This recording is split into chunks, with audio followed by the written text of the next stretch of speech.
Nashangaa mpaka sasa kuna viongozi mnaimba amani, wakati nchi imejaa machozi, imejaa damu, watu wamekufa kwa namna mbalimbali, mnaimba amani mpaka sasa.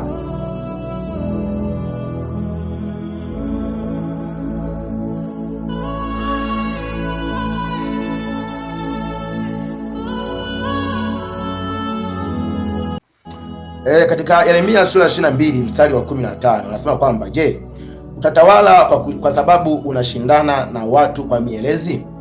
Baba yako je, hakula na kunywa na kufanya hukumu na haki? Hapo ndipo alipofanikiwa. Hapo ndipo alipofanikiwa. Je, baba yako hakutawala kwa haki? Hakuhukumu masikini kwa haki? Na ndipo alipofanikiwa.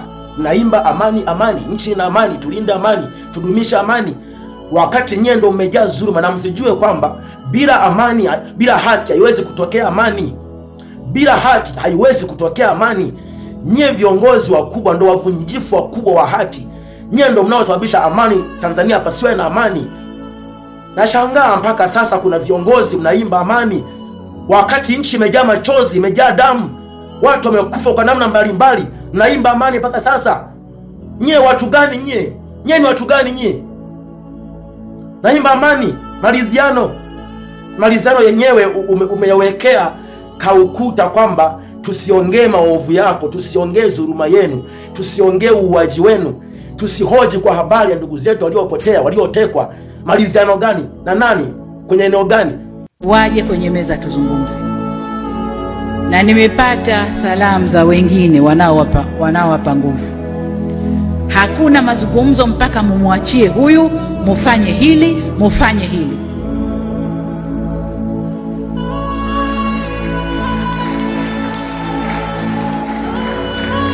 Hiyo inatokea ndani ya nyumba tu.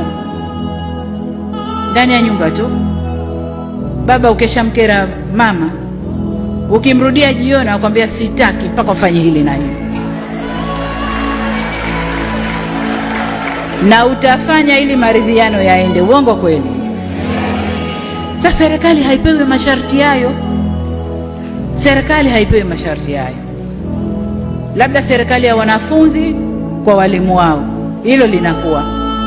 Serikali ya wanafunzi, hamtapata hili mpaka mfanye hivi. Wanafunzi watafanya.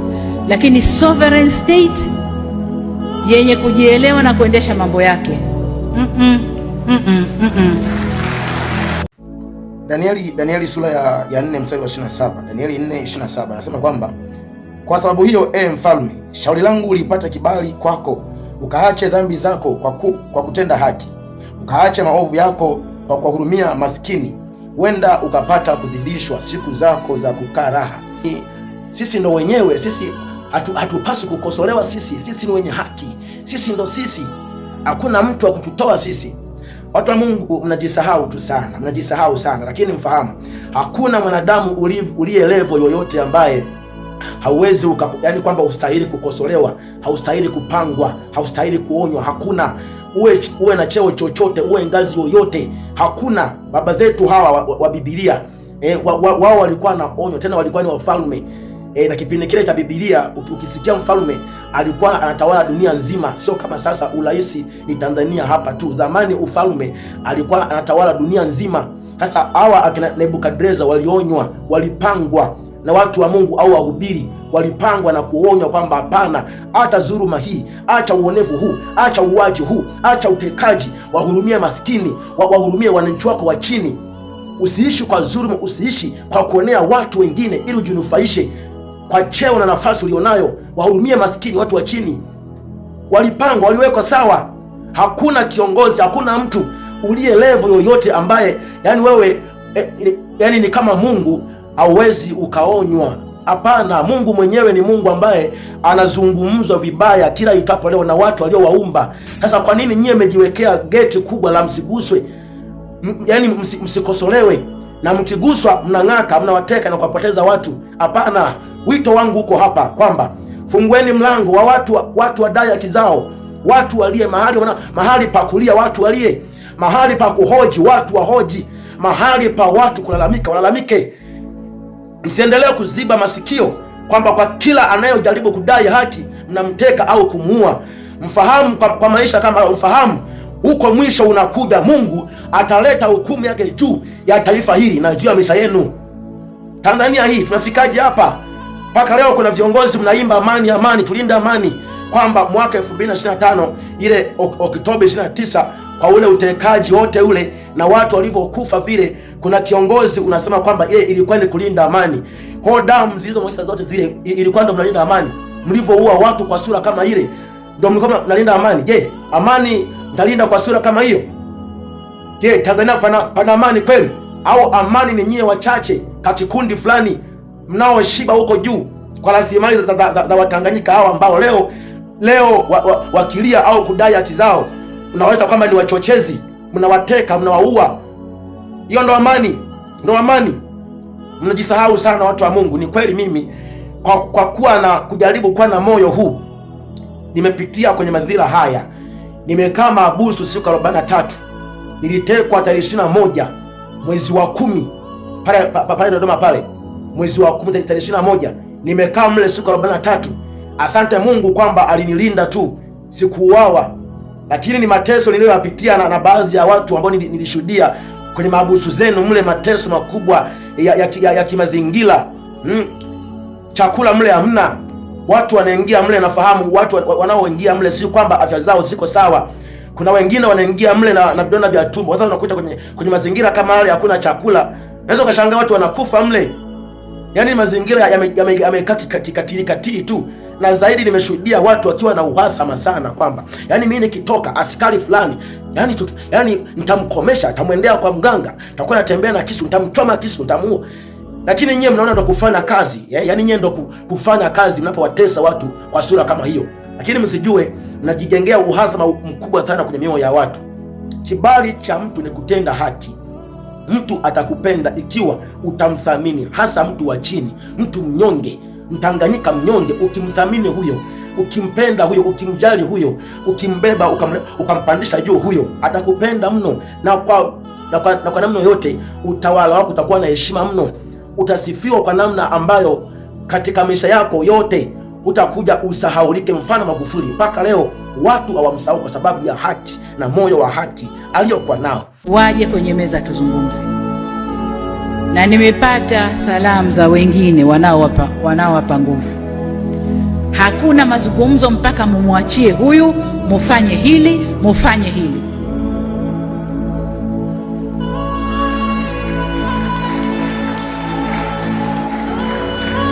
Hiyo inatokea ndani ya nyumba tu, ndani ya nyumba tu. Baba ukeshamkera mama, ukimrudia jioni akwambia sitaki mpaka ufanye hili na hili, na utafanya ili maridhiano yaende. Uongo kweli? Sasa serikali haipewi masharti hayo. Serikali haipewi masharti hayo. Labda serikali ya wanafunzi kwa walimu wao, hilo linakuwa serikali ya wanafunzi, hamtapata hili mpaka mfanye hivi, wanafunzi watafanya. Lakini sovereign state yenye kujielewa na kuendesha mambo yake, Maliziano kwenye nini, wapi na nani? Tusihoji kwa habari ya ndugu zetu waliotekwa, Watanganyika waliouawa. Mpaka leo ndugu zetu hawapo. Tusihoji. Halafu maliziano wapi na nani, kwenye nini? Halafu tulinde amani, tulinde amani. Iko wapi? Mbona wenyewe watu mnajisahau sana? 16 alihukumu maneno ya maskini na muhitaji, hapo ndipo alipofanikiwa. Je, huku siko kunijua, asema Bwana? Bali macho yako na moyo wako hauna utakalo ila kutamani na kumwaga damu isiyo na hatia. Kumwaga damu isiyo na hatia na kudhulumu na kutenda jeuri. Ndo aina ya viongozi mliopo. Mnaua watu, mnamwaga damu za watu, na watu wakilalamika ama tukihoji kwa habari ya yote hayo ya dhuluma kama hiyo, yani hao wanaohoji ndo mnawaita kwamba ni wachochezi, wanaondoa amani ya nchi. Kwa nyie kutenda mambo ya dhuluma, kuua watu kwa namna mbalimbali, nyie ndo mnajiona wenye haki. Yani ni sawasawa na kitabu cha Misali 17:15. Misali 17 mstari wa 15 anasema kwamba yeye asemaye kwamba asiye haki ana haki, yani muuaji, mtekaji, kwamba aonekane ndo mwenye haki. Mtekaji, kuna mtu anamlinda mtekaji, anamtetea mtekaji kwamba huyu ni mfanyakazi mzuri. Yeye asemaye kwamba asiye haki ana haki, naye asemaye kwamba mwenye haki hana haki, hao wote wawili ni chukizo kwa Bwana. Wewe unayesema kwamba mimi nayepinga utekaji, mimi nayepinga unayeua watu, unayezulumu watu, mimi nayekupinga unayefanya mambo ya uovu, yaani wewe unayenisema mimi ni mbaya, mimi sistahili kuishi, wewe ni chukizo kwa Mungu. Wewe ni chukizo. Na wewe ambaye unasema mwenye haki hana haki, na muovu ana haki, muuaji ana haki, mtekaji ana haki, wewe ni chukizo kwa Mungu. Ni chukizo. Na ndivyo ilivyo kwa sasa. Kila mwenye haki mmemgeuza kuwa kwamba hana haki, na nyie waovu ndio mnajua kwamba ni wenye haki. Ndio maana kwa namna mbalimbali mnaua, mnaonea watu. Wale wanaodai haki ama kutetea maskini mnaweza kama ni wachochezi, ni wahaini. Lakini mjue kwamba mwisho wa siku yuko Mungu ambaye atajibu kwa habari ya yote haya. Yote haya yana mwisho tu. Kwa nini utawale kwa dhuluma? Na unapotawala kwa sura kama hiyo, hautaki ukosolewe, hautaki uzungumzwe vibaya. Kama ukitenda vema, je, utapata kibali? Usahihi wako upo kwenye kufanya sawa sawa, sio kutawala kwa ubabe, kuwatawala watu kwa ubabe kwa sura kama hii. Na mtu anapohoji kwamba hapa ninaumia, hapa ndugu yangu anaumizwa, kapotea ndugu yangu hapa, unamtengenezea mazingira kumpoteza, kumuua, kumteka. Hapana bwana, mnajisahau sana nyie watu. Ni kweli leo mnafanikiwa kula mali za watu kwa njia ya damu sana hiyo, lakini mwisho wa siku fahamu hiyo namna hiyo pesa hiyo itawatokea puani. Tanzania hapana amani, Tanzania hapana amani, Tanzania tunaomboleza, hapana amani, hapana amani Tanzania.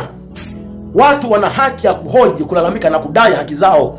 Wana haki, wana haki, wana haki, wana haki, wana haki. Acha nishia hapo. Hii ni sauti ya mtu aliaye kutoka mahabusu. Nimekaa mahabusu siku 43 nikishuhudia mateso na ukatili wa Tanzania wakitendewa. Na kabla ya hapo ilikuwa ni sauti ya mtoto wa simba anasema kwamba itengenezeni njia ya Bwana, nyosheni mapito yake. Mungu mhukumu wa haki yuaja, naye atamlipa mtu sawa na matendo yake. Na hii ndio maana neno Maranatha. Amen.